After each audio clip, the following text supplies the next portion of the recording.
1930년대 미국이 대공황과 싸울 당시 미국 연방준비제도 의장 메리너 에클스가 이런 비유를 했습니다. 포커 게임에서도 대개 소수의 선수들에게만 판돈이 모여지지 않느냐. 다른 플레이어들은 돈을 계속 빌려야만 게임에 참여할 수 있는데 더 이상 돈을 빌릴 수 없을 정도로 신용이 바닥나면 그 포커판은 깨지게 돼 있다. 당시 미국 대공황의 원인을 성장의 과실이 소수 상류층에게만 돌아가서 미국 경제의 판이 깨진 것이다. 이렇게 설명한 겁니다. 대공황이 터지기 바로 직전인 1928년 최상위 1%가 미국인 총소득의 23%를 가져갔습니다. 대공황으로 다 같이 망한 뒤 1950년대부터 90년대 사이 그 비율은 10% 내외까지 다시 내려갔습니다. 이때가 미국의 태평 성대기였습니다. 그러다가 2000년대 들어서 다시 20%대로 올라가더니 2008년 금융위기가 터졌고 지금은 35%까지 올라갔습니다. 1%의 극소수 미국인이 전체 미국 총소득의 3분의 1 이상을 가져간다는 겁니다. 우리도 크게 다르지 않습니다. 세계 불평등 보고서에 따르면 한국은 상위 10%가 전체 소득의 46% 그리고 전체 자산의 58%를 차지하고 있습니다. 성장의 과실을 그 사회가 비례적으로 분배한다는 이 기본 합의가 깨지면 대공황 같은 위기가 항상 찾아왔다는 걸 역사는 말해주고 있습니다. 네, 경제와 정의를 다잡는 홍반장, 저는 KBS 기자 홍사원입니다. 이번 주 금요일까지 청취자 여러분을 위한 책 선물 이벤트 진행합니다. 신환종 NH투자증권 FICC 리서치 센터장이 쓴 미래 글로벌 경제 생태계를 전망한 책 땅, 돈, 힘. 이 책은 매일 4분씩 추첨해서 보내드립니다. 신환종 센터장의 새 책 그 땅, 돈, 힘. 이 책 받고 싶은 분은 짧은 문자 50원, 긴 문자 100원이 드는 샵 9730으로 문자 보내주시기 바랍니다. 자, 홍사원의 경제쇼 출발하겠습니다. 유튜브 오늘도 함께 갑시다.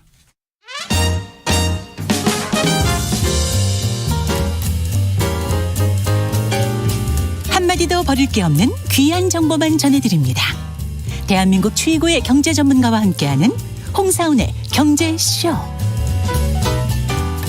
네, 상하이 봉쇄가 장기화되는 가운데 중국 경제에 지금 빨간불이 켜졌습니다. 중국의 출구 전략 무엇인지 오늘 좀 자세히 살펴보겠습니다. 전병서 중국경제금융연구소 소장 나오셨습니다. 안녕하세요. 안녕하십니까. 자, 중국 경제 올해 1분기 성장률은 나쁘지 않았어요. 4.8% 기록했습니다. 지난해 4분기가 4.0%였죠. 그리고 올해 1분기도 예상치보다 좀 높게 나왔는데 그렇다고 해서 이게 그렇게 좋아할 만한 일은 아니다. 이렇게 보는 시각이 많아요. 왜 그렇습니까? 중국 공산당은 5자를 좋아하고요. 좋아하는 게 5자예요? 오미크론은 4자를 좋아하는 것 같아요. 그래서 중국 공산당은 금년도 예. 목표가 5.5이기 때문에 그렇죠. 오미크론 내려가면 4.8이든 4.3이든 이건 아주 나쁜 소식입니다. 예. 그래서 지금 언론에서 얘기하는 것들은 아마 시장의 컨센서스를 이제 봤더니만 이게 4.5다. 예. 이래서 컨센서스보다 높다 그래서 좋다고 얘기하는데 그것은 컨센서스가 애초부터 잘못 잡혔을 수도 있습니다. 예. 그래서 이게 컨센서스보다 높게 간 이유가 뭐냐 그러면 예. 투자입니다. 투자? 예. 그래서 그 중국 같은 경우를 보면 소비 투자 수출 이게 이제 GDP를 구성하는 요소라고 그러면 예. 이 투자가 이게 한 9% 정도 늘어나서 예. 이제 나머지 소비 부진이나 이런 것들을 커버해 준 거고요. 예. 업종별로 보면은 이제 1차 산업하고 제조업하고 서비스업이 있다고 하면 이게 제조업이 선방을 했어요. 한 5.8% 정도. 예. 그런데 서비스 업종이 이게 주로 이제 소비하고 많이 관련되는 이게 4%밖에 안 돼요. 거기서 다 까먹은 거죠. 예. 그래서 결국은 이게 그걸 왜 까먹었는지 알겠네. 그렇죠. 예. 그래서 아까 이제 오미크론의 저주가 있었고. 예. 그래서 이제 사회주의 국가의 강점이 이제 사회 동원력이 강하기 때문에 예. 이제 공장을 돌려라. 예. 이제 이게 제조 공장들을 가동을 이제 했고 예. 그게 플러스해서 이제 오미크론이 확산되면서 전 세계가 생산 차질이 생기니까 예. 중국산 저가 제품들의 수요가 굉장히 늘어났어요. 네. 그래서 작년에도 보면 수출이 한 20몇 %씩 늘었고 금년에도 거의 한 15% 이상 고성장을 해요. 예. 그래서 이제 수출 쪽의 호조가 제조업의 가동률을 높여주는 이제 그런 현상이 나타났던 것 같아요. 예. 그러면은 중국 공산당 정부는 그러니까 5 이상을 기대했는데 4.8% 지금 기록한 거잖아요. 목표 미달입니다. 그러면은 올해 어쨌든 목표 성장률이 5.5%잖아요. 그렇습니다. 이거 가능합니까 그러면은? 그래서 이제 그게 뭐 여러 가지 이제 많은 예측들은 올라 어렵다 이렇게 얘기를 하지만 제가 볼 때는 중국은 최근 20년 뭐 사이에 그 2020년에 코로나 같은 사건을 제외하고 나서는 한번 내뱉어 놓은 목표를 달성하지 못한 적이 없어요. 그래서 뭐 농담이지만 그래요? 숫자를 조작해서라도 목표치를 맞추는 항상 목표보다는 더 위로 가게 돼 있는데 지금 그럼 목표에 미달한 적이 한 번도 없어요? 그게 그렇습니다. 어떻게 가능하지? 그래서 이제 그것은 애초부터 목표를 낮게 잡았거나 아니면은 이제 그 의심스럽네. 그렇죠. 예. 그래서 지금 1, 4분기보다는 지금 아까 말씀하신 오미크론 확산이 지금 있기 때문에 4월 달에 어렵다고 하면 오히려 아마 2, 4분기 GDP는 1, 4분기보다 낮아질 가능성이 커요. 그래서 제가 볼 때는 한 4.3 정도. 그래서 오미크론이 4자를 좋아하지만 이게 연간으로 5.5를 맞추려고 그러면 제가 볼 때는 하반기에는 6 이상의 고성장이 나와야 돼요. 6.2, 6.3. 그래서 아마 하반기에 그 경기 부양이 굉장히 세게 나올 가능성이 높아 보여요. 지금보다도 더. 그렇죠.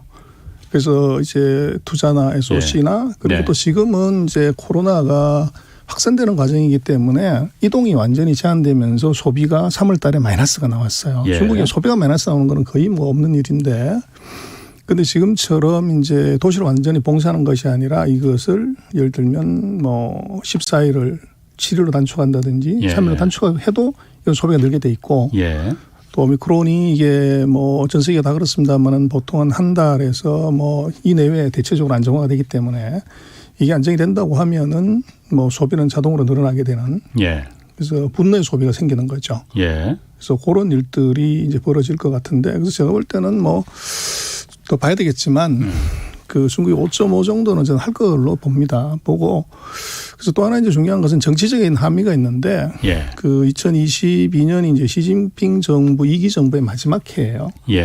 그런데 그 마지막 해에 이제 정부가 발표한 목표를 달성을 못했다.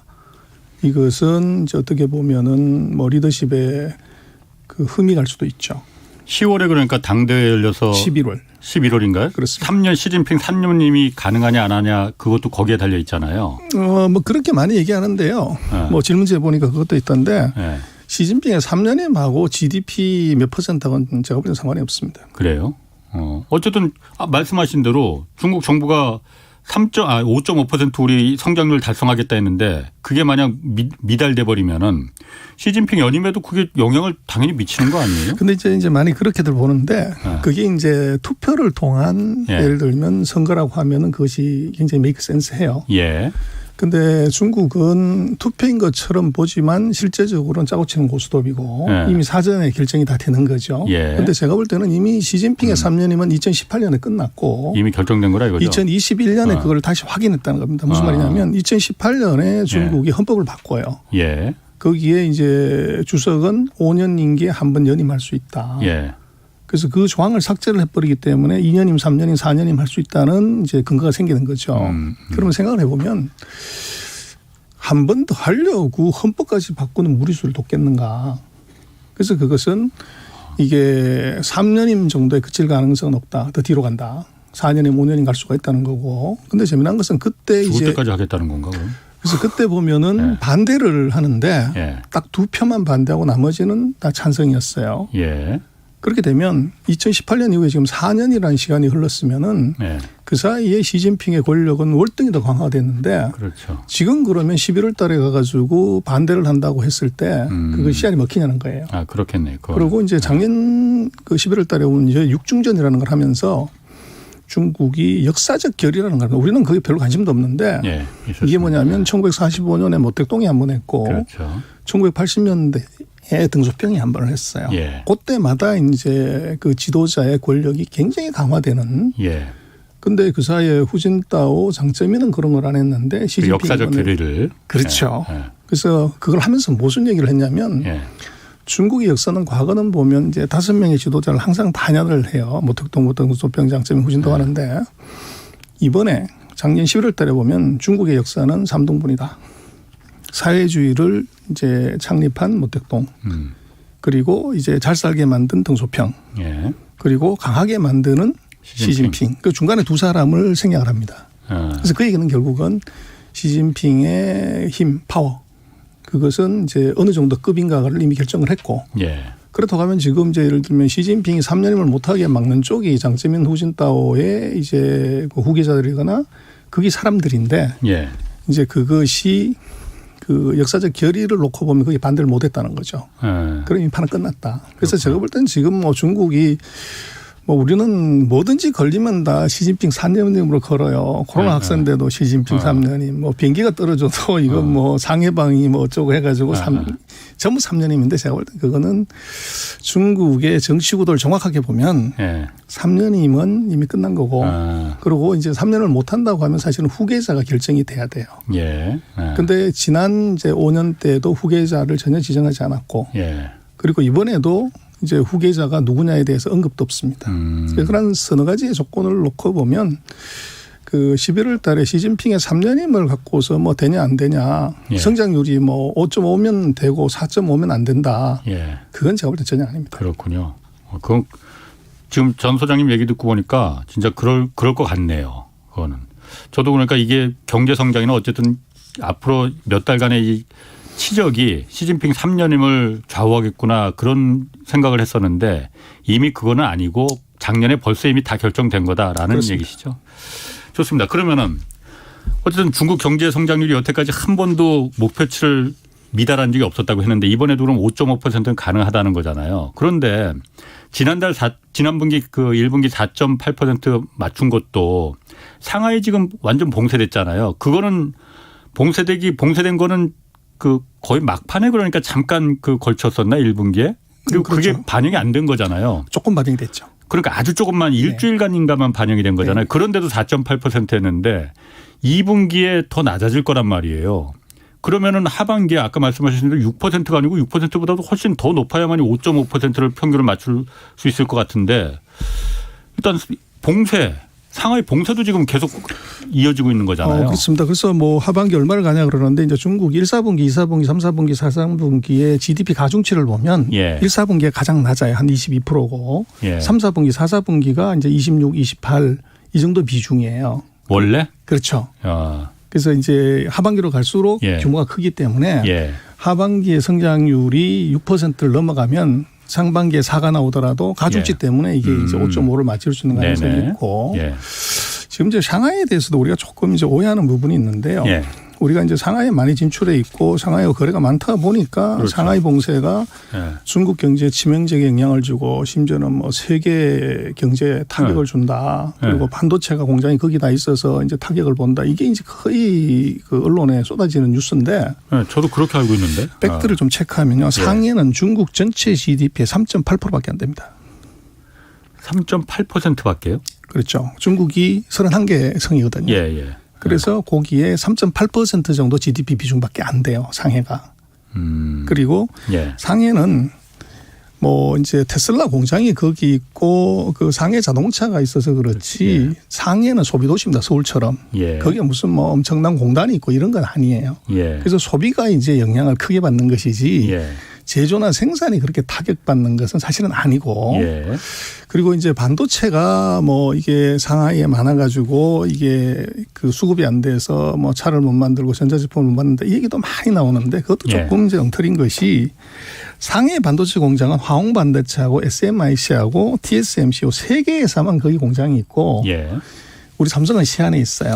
그렇죠. 그리고 SK는 대련하고 우시에 있고 그리고 청두에는 TI가 있고 뭐 전부 이런 식으로 우한, 심천, 샤먼 그리고 북경, 청두 여기에 반도체 공장이 있어요. 그래서 전체 공장들 중에서 상하이는 3개 회사의 일부 공장만 여기 있는 것이지 나머지 한 10개 정도 큰 공장들은 상하이 지역이 아닙니다. 그리고 이제 제조와는 상관없다 이거죠. 그래서 영향은 있지만 그것이 치명적이지 않다는 거예요. 물류는 어떻습니까? 어쨌든 상하이 항통에서 많은 공급망들이 지금 유통되고 있는 거 아니에요? 그렇습니다. 그래서 상하이가 뭐 이제 중국에서 1등하는 항구고 세계 1등이라고 얘기하는데 그런데 약간 치팅이 있는 것이 상하이 비행기 타고 내릴 때 보면 그 양자강에 그 흙이 이렇게 내려와 가지고 좀 보역해 보입니다. 그렇죠. 계속 준설을 해야 돼요. 그래서 실제적으로는 상하이의 그 선봉량이 좀 과장이 돼 있다. 1등을 해야 되기 때문에 예. 숫자가 좀 매니플레이션 돼 있다 그렇게 얘기를 해요. 그래서 예. 상하이가 한 4,700만 TU 정도로 세계 1등이라고 얘기하는데 컨테이너 그렇죠. 개수로 따지면. 근데 문제는 거기가 막히면은 예. 끝이나 그게 아니고 그 옆에 보면은 이제 닝보의 조산이라고 하는 항구가 있어요. 그게 한 예, 그때는 닝보 3,100만, 예, 있죠. 3,100만 정도 있고 예. 조금 더 내려가면 샤먼이라고 우리 골프 치러 많이 가는 예. 거기도 한 1,200만 TU 정도 돼요. 예. 그래서 그게 대략 한 4,500, 600 뭐 정도 되기 때문에 상하이가 완전히 이제 문제가 된다고 하면 그 지역으로 이제 물류가 사실은 갈 수도 있죠. 예. 항구가 그쪽을 예. 이용할 수도 있는데 그래서 지금 같은 경우는 그 항구의 문제라기보다는 상하이시 자체를 봉쇄를 했기 때문에 예. 거기에 이제 차량들이 진입을 못하는 거. 예. 요게 문제가 될 것 같고 그래서 결국은 뭐 상하이의 문제를 중국 전역의 문제라고 보는 것은 약간 과장이 돼 있다. 그렇군요. 그러니까 우리가 언론에서 국내 언론에서 알려졌듯이 제조나 물동량이 그렇게 치명적인 건 아니고 다만 소비는 중국 내 소비는 내수 소비는 굉장히 타격이 있겠네요. 그렇죠. 그거가 좀 문제가 될 수가 있다 그렇습니다. 이거죠. 자 그러면은 중국 정부가 그럼 그래서 이게 제로 코로나 정책을 계속 고집하는 겁니까? 이게 상하이 같은 경우에 그렇게 큰 도시를 경제 수도잖아요. 거기를 갖다 이렇게 전면 봉쇄를 3주 이상 지금 하고 있는데 저게 왜 저렇게 중국 경제가 정말 큰 타격을 받을 것 같은데라는 의심이 드는데도 계속 제로 코로나 정책을 고집한단 말이에요. 왜 그런 겁니까 중국 그래서 정부는? 이제 그 고집이냐 고육지책이냐의 관점의 차이인데요. 서방 세계가 보는 것은 공산당의 고집이라고 봐요. 그렇게 근데 보이는데. 중국 내부적으로 보면 네. 제가 볼 땐 고육지책입니다. 그래요? 첫 번째는 무슨 얘기냐면 네. 그 오미크론이 네. 이게 중국은 자기네 백신을 써요. 그래서 예. 지금까지는 뭐 델타니 뭐 알파니 하는 것들은 잘 먹었어요. 확진자가 없다. 그러다가 이제 금년 들어가지고 2월달, 3월달부터 확 늘어나는데 이게 오미크론이에요. 예. 근데 오미크론은 이게 불활성 백신이 잘 효과가 없어요. 그래서 이게 중국산 백신이 델타에는 잘 먹히는데 예. 오미크론에는 안 먹힌다는 거죠. 그래서 이게 하나 문제가 있고 예. 두 번째는 이제 오미크론의 확산 속도가 기존 델타의 뭐 그 한 5배 정도 높다고 그러잖아요. 예. 그래서 여기 이제 우리가 숫자를 하나 생각을 해봐야 되는데 1% 0.1%라고 하는 숫자가 우리하고 개념이 굉장히 달라요. 우리는 이제 5천만에 0.1%면 얼마 안 예. 되는데 예. 중국은 14억이에요. 예. 14억에 1%면 1,400만이고 0.1%라고 해도 140만이에요. 예. 그럼 이거 한 달이면 예. 이게 50 곱하면 이게 140만 곱하기 5하면 700만 되고 700만에 5하면 3,500만 1억 7,500만 그러니까 일주일 단위로 잠복기를 생각을 하면 한 달만 거치면 0.1%가 바로 8억 7,500만 명만큼 감염을 바로 시킬 수가 있어요. 예. 그래서 이게 감염의 공포죠. 중국으로서는. 예. 그래서 이것을 이게 간다고 하면 치료약이 있어야 되는데 예. 중국은 치료약이 없어요. 예. 그래서 이게 이제 8억 명 가까운 사람들이 순식간에 한 달 내에 감염될 수 있는 리스크가 있기 때문에 예. 중국으로서는 지금 자기네들로 살 수 있는 것은 근데 다행스러운 건 이게 오미크론이 한 일주일 지나게 되면 이게 이제 약해진단 말이에요. 예. 그래서 일주일 정도만 분리해서 봉쇄를 하면 예. 이제 이것이 안전 단계로 들어간다. 이게 중국의 이제 고육입니다. 고육지책이라고요? 그렇습니다. 아니 그런데 그 오미크론이 그럼 그 중국 백신을 쓰는데 그 델타나 그 기존의 그 코로나는 잘 들었는데 오미크론은 잘 안 들어서 그것 때문에 그냥 무조건 다 나오지 마. 봉쇄를 고육지책으로 택했다는 거잖아요. 그렇죠. 그런데 한국에서도 오미크론은 뭐 들불처럼 번졌잖아요. 저도 백신 3번 다 맞았는데 오미크론 걸렸었거든요. 그 부분이 또 약간 다른 게 하나 있는데요. 지금 오미크론 같은 경우는 이제 경제님도 그렇지만 3차까지 접종 맞으신 분들은 뭐 제주에도 그렇고 네. 상대적으로 감염이 약하게 그렇지. 되거나 네. 또는 뭐 그냥 넘어가거나를 저는 잘해요. 목만 살짝 그 간질간질했었거든요. 그렇습니다. 그런데 중국은 네. 1차, 2차 접종은 한 80% 가까이 돼요. 예. 그런데 3차 접종, 부스터 접종이 이게 예. 40%대밖에 안 돼요. 네. 그러다 보니까 이게 오미크론이 약한 거죠. 그래서 어쨌든 그럼 제로 코로나가 그러니까 중국에서도 어쩔 수 없이 취할 수밖에 없는 고육지책이라 이거죠. 그러니까 고집이 아니고. 그래서 제가 볼 때는 이제 서방 세계 우리 한국의 입장에서 보면 중국의 사정을 이해를 못하기 때문에 예. 이제 그럴 수 있는데 중국이 그 백신 문제 그 3차 접종의 문제 예. 그리고 치료약의 문제를 생각을 해보면 예. 그리고 이 사람들의 인구의 숫자를 생각을 하면 예. 이건 중국으로서는 다른 선택을 지금 할 수 없는 이제 과정인데 한국 같은 서방 세계 시각으로 보면 고집으로 보여요. 그런데 그게 완전 봉쇄를 한다고 해서 그게 가능합니까? 오미크론이 그럼 이렇게 확산되는 걸 막는 게? 그래서 이제 중국이 뭐를 보냐 그러면 두 가지를 보는 것 같아요. 하나는 사스고 예. 또 하나는 홍콩을 보는 것 같아요. 예. 그래서 사스 때 중국이 대문이 8개 달린 이제 밀폐 장소를 통해 가지고 거기서 이제 사스를 잡은 거죠. 계속적으로 이제 예. 그 방역을 하면서. 예. 근데 이번에 오미크론의 사례는 홍콩인 것 같아요. 홍콩이 예. 그 2월 달에 보면은 그 발병 2주일 만에 예. 거의 이제 28,900명 정도가 감염이 돼요. 그냥 예. 이렇게 확 올라가는 거죠. 예. 그래서 그때 이제 역시나 홍콩도 중국 영역이 있었기 때문에 백신이네 뭐 이런 게 중상을 썼단 말이에요. 예. 그런데 이게 이제 너무 커지니까 예. 지금처럼 봉쇄를 한 거죠. 그렇게 하면서 한 2주 만에 이걸 1,000명 이하로 낮추고 그리고 이제 한 3주 지나면서 이 200명 이하로 떨어뜨려요. 예. 그래서 대략 보면은 이제 발병 확산이 되는 시점에서 한 4주에서 5주 정도가 안정화되는 데 걸렸다는 걸 본 거죠. 예. 똑같은 오미크론에서. 그래서 이 샹하이 같은 경우도 3월 28일부터 이제 이게 본격적인 봉쇄가 들어가는데 그렇게 보면 중국은 아마 대략 홍콩의 케이스를 놓고 보면 이 봉쇄를 제대로 하면은 대략 4월 말 예. 또는 5월 초 정도가 되면 이것을 이제 안정화시킬 수 있겠다. 이제 그거를 본 거죠. 그래서 제가 볼 때는 아마 그런 서방 세계에 봤을 때는 이제 굉장히 무지막지한 이제 봉쇄 정책을 쓰는 건 아닌가 싶습니다. 알겠습니다. 그 다음으로 이제 좀 그 공급망 재편 좀 얘기를 좀 해봐야 될 것 같은데요. 코로나 이어서 그다음에 러시아 침공 사태로 전 세계 지금 공급망 재편이 지금 진행 중이잖아요. 어떻게 재편이 그 진행 중인 겁니까? 그래서 뭐 지금 그 튀김이나 뭐 이런 거 하시는 분들이 제일 자영업자들이 힘드신다고 그러는데 네. 이게 밀가루값하고 기름값이 올라가지고 예. 그렇다고 그러는데 전 세계 해바라기 기름의 77%인가를 우크라이나가 공급을 해요. 예. 그래서 이제 이게 문제가 되는데 예. 그게 이제 한계의 얘기도 하지만 예. 지금 우크라이나하고 러시아가 치고받고 전쟁을 하는데 예. 이 밀의 전 세계 수출의 25%를 우크라이나가 하고요. 보리의 30%. 예.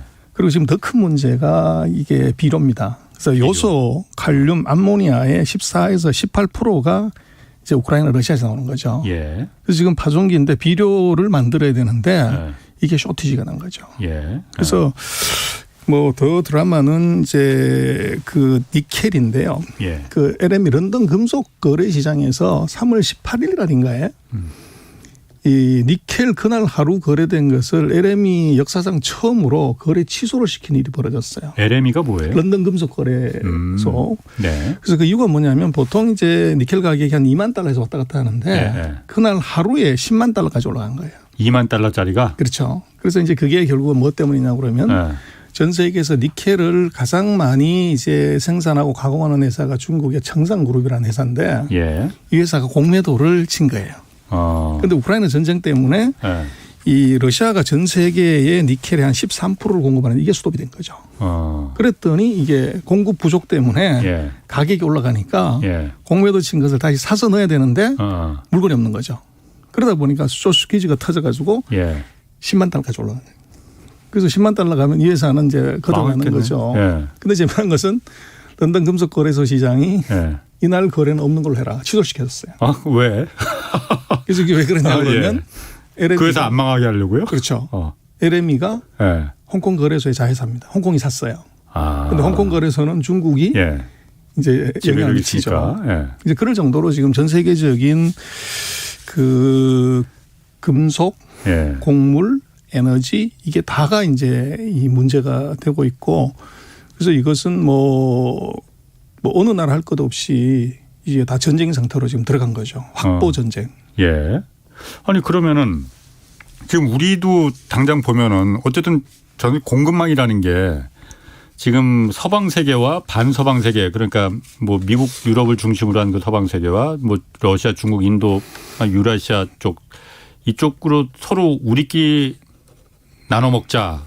우리끼리 분배하자 뭐 석유든 뭐 밀가루든 이런 식으로 가는 것 같은데 우리 같은 경우에는 그러면 그 살아남는 방법이라고 해야 되나? 그 뭐 살아남는 것까지 표현은 너무 좀 표현이 격한 것 같고 우리는 그러면 어떻게 좀 공급망을 어떻게 좀 그 확보할 수 있어야 될지. 그래서 뭐 제가 어떤 칼럼에도 그렇게 썼습니다만은 지금 예. 한국 외교 뭘 해야 되냐. 예. 뭐 안미경중 이거 버리고 새로 뭘 해야 된다고 하는데 제가 볼 때는 그것보다 더 급한 게 있어요. 공급망 외교. 예. 그래서 지금 전 세계가 뭐 다 그렇고 지금 중국이 이제 뭐 새로운 전략을 쓴다고 하면 예. 우리가 지금 전 세계 공급망 전쟁에서 세계에서 가장 취약할 수 있어요. 그래서 자원이 없으니까 우리는 뭐. 그렇습니다. 그러니까. 그래서 지난번에 우리 요소수 사태 때 이미 보여준 게 그렇죠. 우리가 중국의 의존도가 뭐 80%가 넘는 이제 고의존도의 품목이 1,850개나 된다고 그때 그랬어요. 그러니까 중국에 전적으로 의존하는 게 그렇죠. 1,800개가 넘는다 이거죠. 그렇죠. 예. 그래서 그것이 이제 문제가 됐을 때 예. 이것이 요소수 사태 제2, 제3 1,800개의 요소수 사태가 생길 수가 있어요. 예. 예. 그래서 평시에는 별 의미가 없지만 문제가 예. 생겼을 때는 이제 그런 일이 벌어질 수가 있고 그래서 우리가 지금 그 대중 의존도를 보면 반도체가 39.5%, 리튬 이온이 93.3%, 예. 그 의약 원재료가 52%, 희토리 금속이 52%를 우리가 중국으로도 수입을 해요. 예. 그래서 이게 지금 우리로서는 뭐 중국과 어떻게 보면 균형 있는 외교 예. 뭐 이런 것들이 좋긴 한데 예. 문제는 이게 중국이 이런 이제 공급 쪽에서의 조수처럼 그런 걸 갖고서 한국을 컨트롤하려고 그랬을 때 우리는 대안이 있냐. 굉장히 취약합니다. 제가 볼 때는 한국은.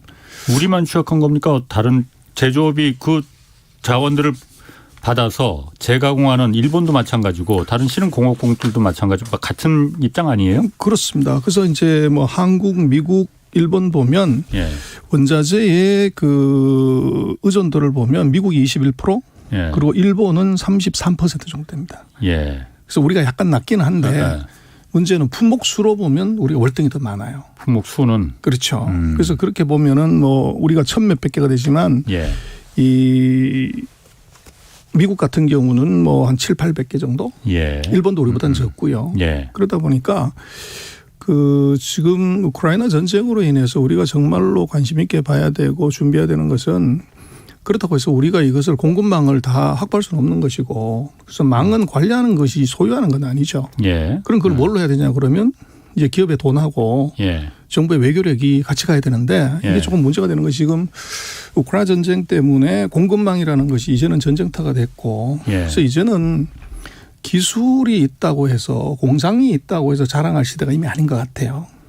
원자재가 없으면 예. 기술이 있어도 돌릴 수가 없고 공장이 있어도 물건을 못 만드는 사태가 이미 발생을 했어요. 요소수 같은 아무것도 아닌 기술이 필요하지도 않은 건데도 그거 없으니까 자동차가 못 굴러가는 것처럼. 그렇습니다.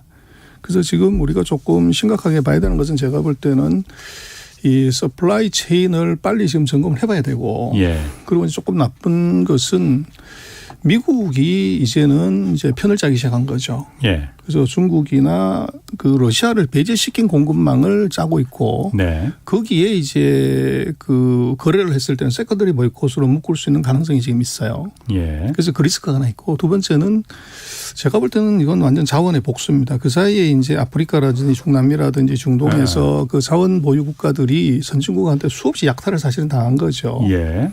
그런데 드디어 알아버린 거죠. 예. 이 자기네가 가진 원자재가 얼마나 이게 중요한 의미를 갖는 건지. 예.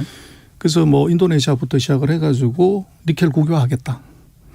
그래서 그 후진국들이 지금 자원의 국유화 현상, 자원 예. 민족주의를 확실하게 이제 색깔을 드러내놓고 대놓고 하는 거기 때문에 예. 이게 이제 결국은 바게닝 파워죠.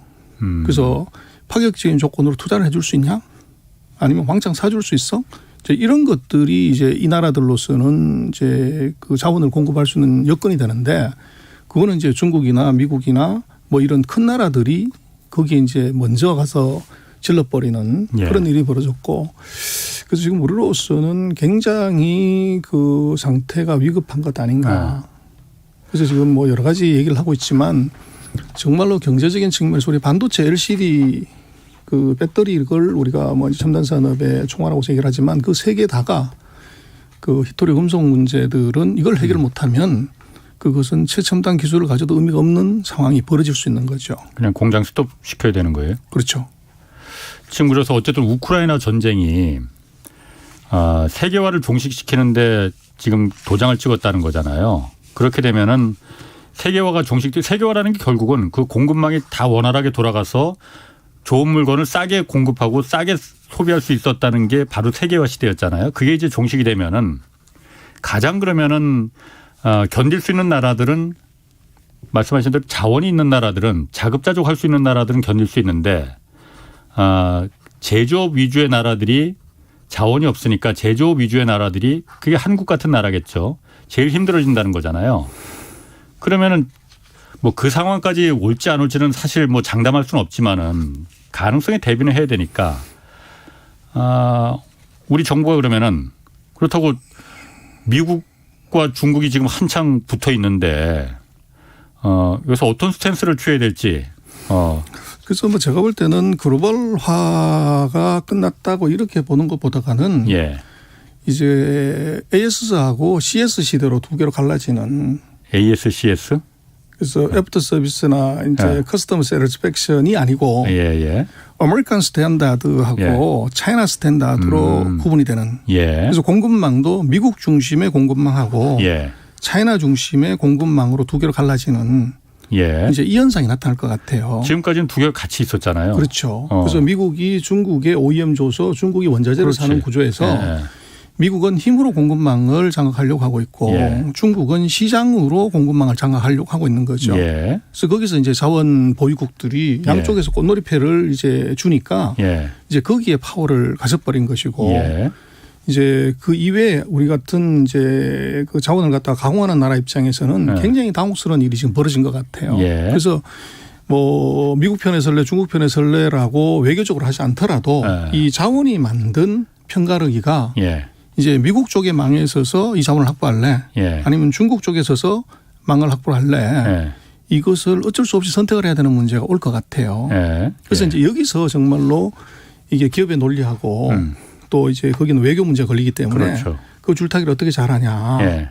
그래서 이게 정말 안미 경중보다도 더 중요한 우리로서는 진짜 중요한 문제가 바로 이건 것 같아요. 새 정부에서도 그 외교를 지금 해야 된다 이거죠. 공급망 외교를. 빨리 해야 되는 거죠. 그래서 그거는 이미 시작이 됐고 미국도 그렇고 중국도 그렇고 이제는 아마 그 사이에 뭐 원자재 가격이 폭등을 했지만 이게 어떻게 보면은 특히 전기차 관련되는 소재 같은 경우는 이것이 뭐 오늘이 내 인생에서 가장 젊은 날이다 이렇게도 얘기한다고 하지만 지금 있는 가격이 앞으로 5년 정도의 수요를 생각을 하면 지금 있는 가격이 가장 낮은 가격일 수도 있어요. 그래서 전 세계가 다가 전기차 만들겠다고 그러고 앞으로 5년 정도 뒤면 전기차의 수요가 지금 10배 정도로 늘어나는데 그랬을 때 원자재가 과연 공급이 될 수 있냐 그만큼.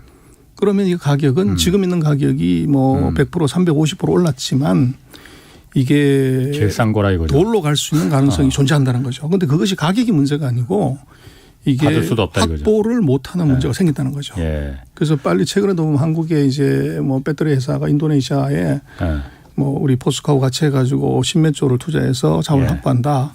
뭐 저는 그 굉장히 바람직한 현상이고 빨리 해야 되고 많이 해야 된다고 봅니다.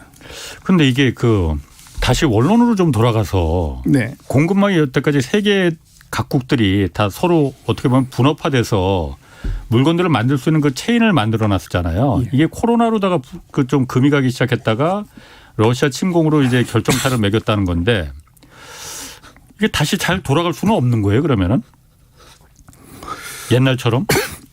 그거는 불가능합니까? 이제 다시 돌아가는 거는? 그래서 뭐 그렇게 가면 좋은데 결국은 그렇게 되려면 중국의 GDP 경제력의 수준이 지금 미국의 74%가 아니라 이게 40% 밑으로 내려가야만이 갈 건데 중국이 더 가난해야 된다 이거죠. 그렇죠.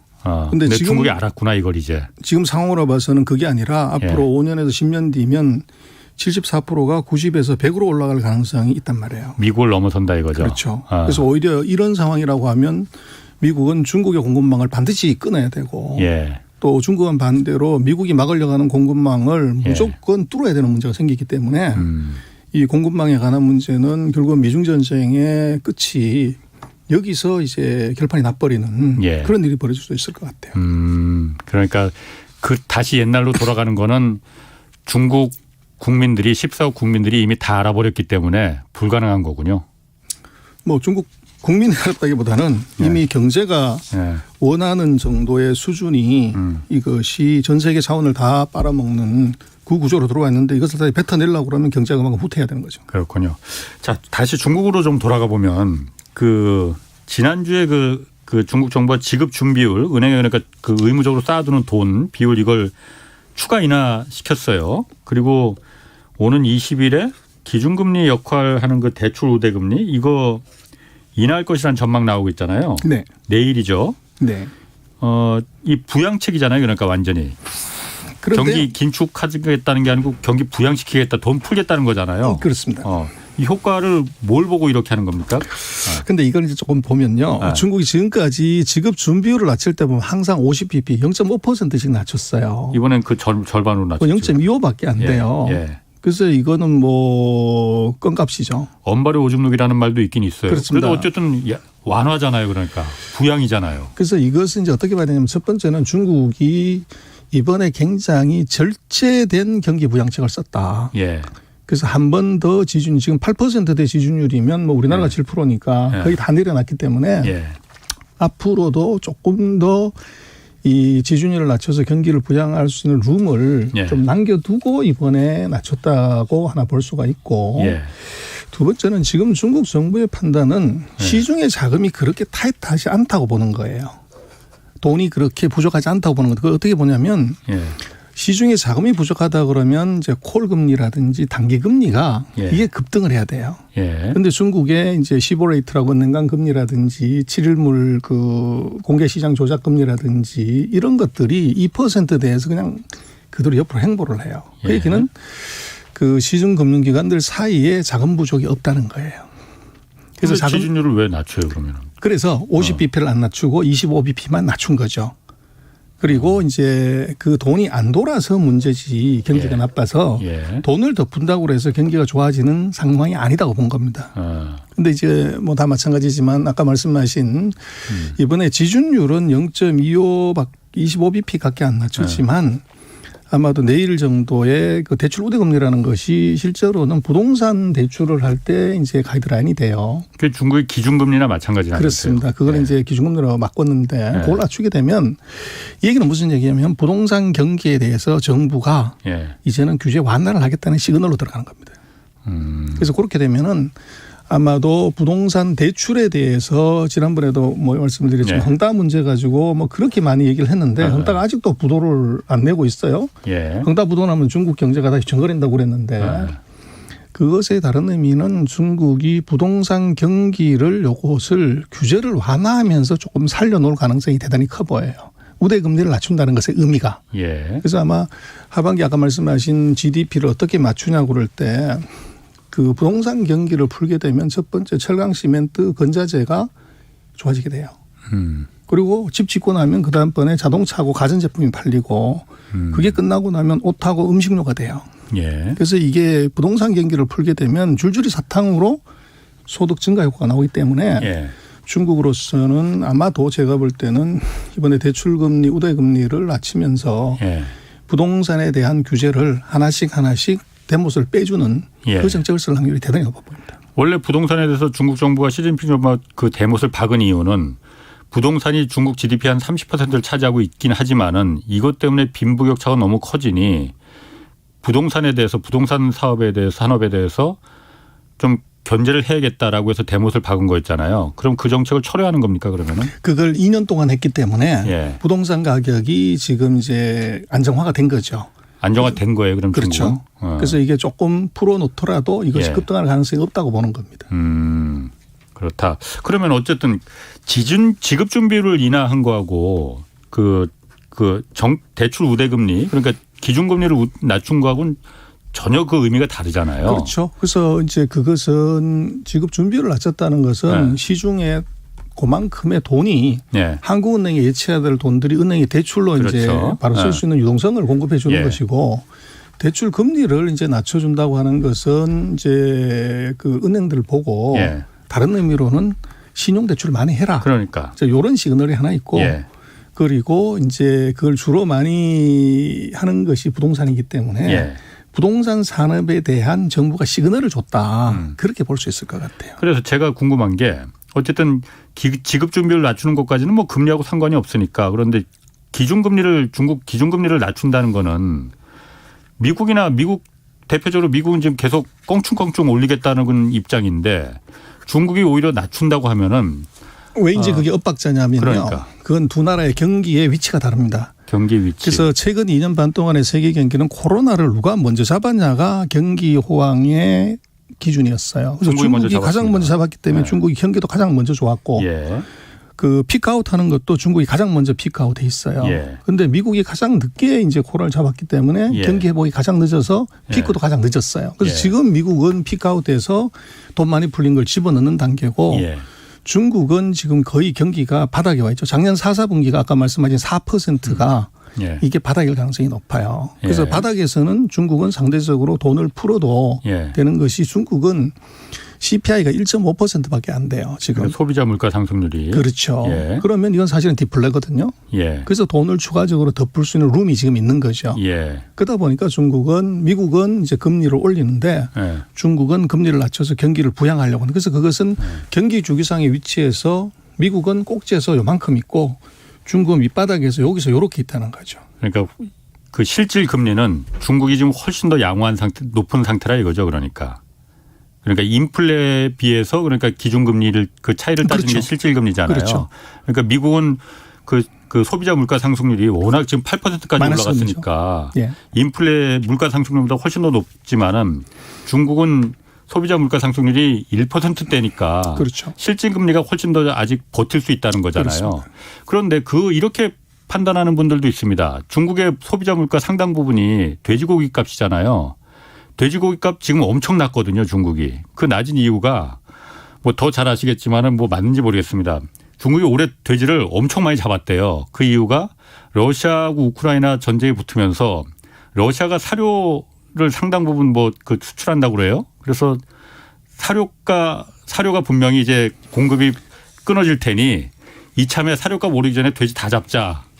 그래서 다 잡았는데 언제까지 잡을 수는 없는 거 그게 이제 아니에요? 재미있는 이제 스토리텔링인데 그건 아닙니다. 그래요? 중국의 돼지 사료는요. 예. 그 대두박이라고 예.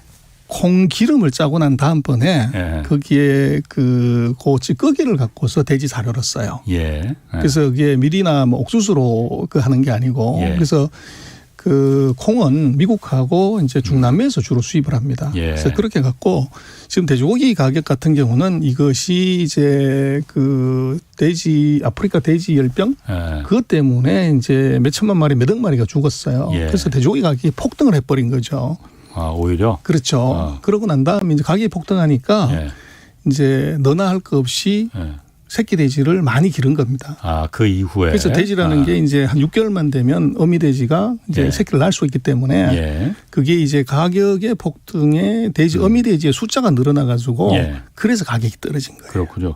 그럼 제가 궁금한 거는 어쨌든 다른 나라들이 다 지금 물가 상승률 때문에 지금 곤혹을 치르고 있는데 중국만 지금 소비자 물가 상승이 1%대잖아요. 한국도 지금 4%인데 이게 계속 중국이 소비자 물가가 계속 이렇게 말씀하신 대로 디플레적인 기준 그 수준까지 계속 유지가 될 수가 있습니까? 지금 계속 올라가고 있는데요. 네. 그래서 그 이유는 이제 중국이 사회주의 국가이기 때문에 그리고 소득이 낮은 저소득국가에서 음식료의 그 CPI 가중치가 33%나 돼요. 예. 그 중에서는 돼지고기가 한 3분의 1 정도 차지하고 예.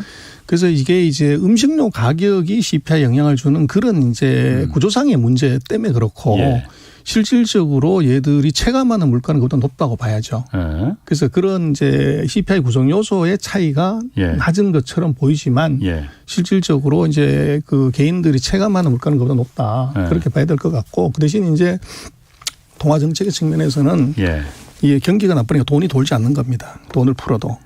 그래서 이게 물가가 낮아가서 인플레를 걱정하는 것이 아니라 중국은 오히려 이 금융의 그 자금의 유통 속도가 이게 계속 떨어져서 예. 그게 뭐 0.5가 안 되는 예. 돈 10억 풀었을 때 돌아다니는 돈이 5억이 안 되는 예. 이제 금융기관의 이제 시스템에 문제가 있어요. 예. 그래서 그것 때문에 이제 중국이 지금 돈을 좀 풀더라도 이것이 그 하이퍼 인플레이션이나 뭐 이런 것이 나타날 가능성이 별로 없는 거죠. 그래서 뭐 지금 같은 경우에 중국으로서는 그 금융기관의 낙후가 이런 불황에서 돈을 좀 풀어도 되는 이제 그 룸이 조금 있는 거죠.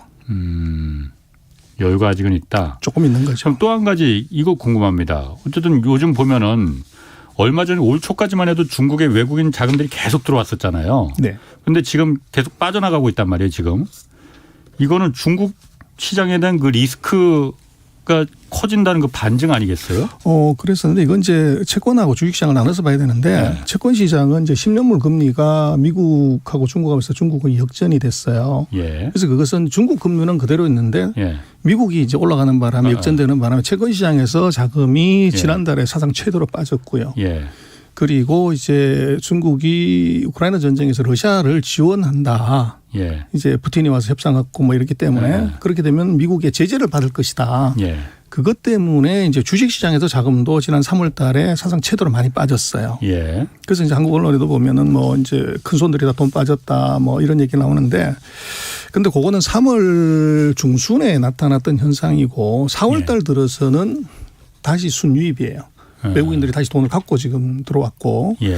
그래서 뭐 다 털었다고 그러는데 지금 외국인이 중국 주식시장에서 주식을 산 게 누적으로 보면 1조 6천억 위안 306조 정도 돼요. 예. 300조 이상의 주식을 아직도 갖고 있습니다. 예.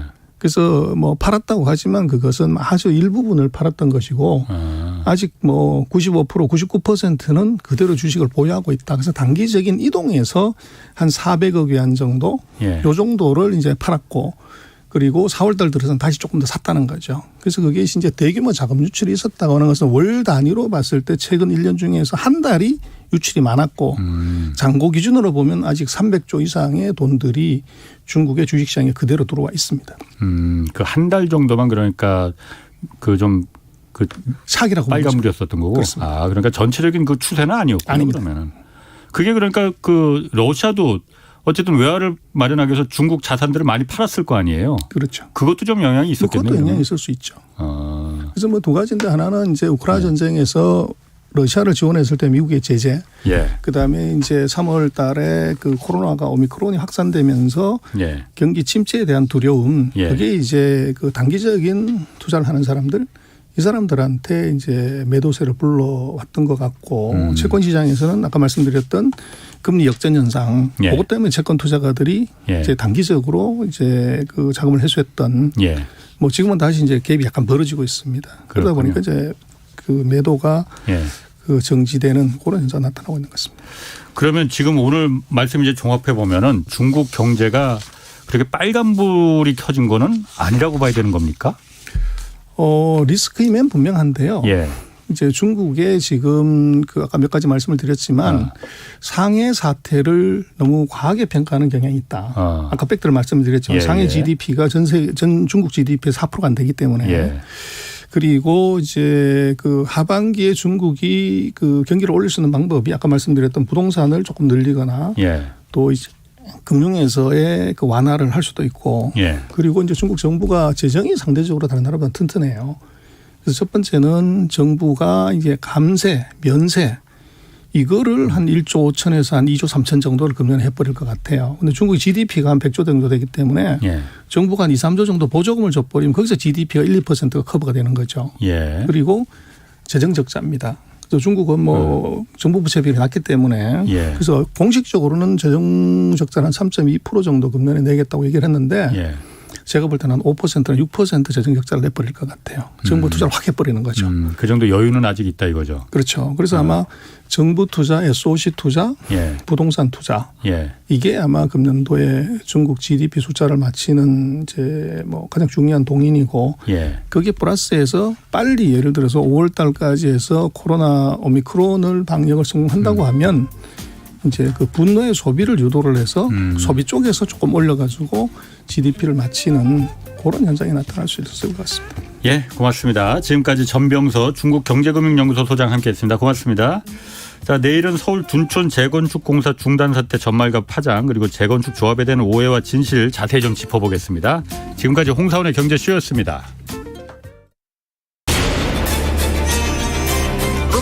K 드라마 And the Oscar goes to Parasite.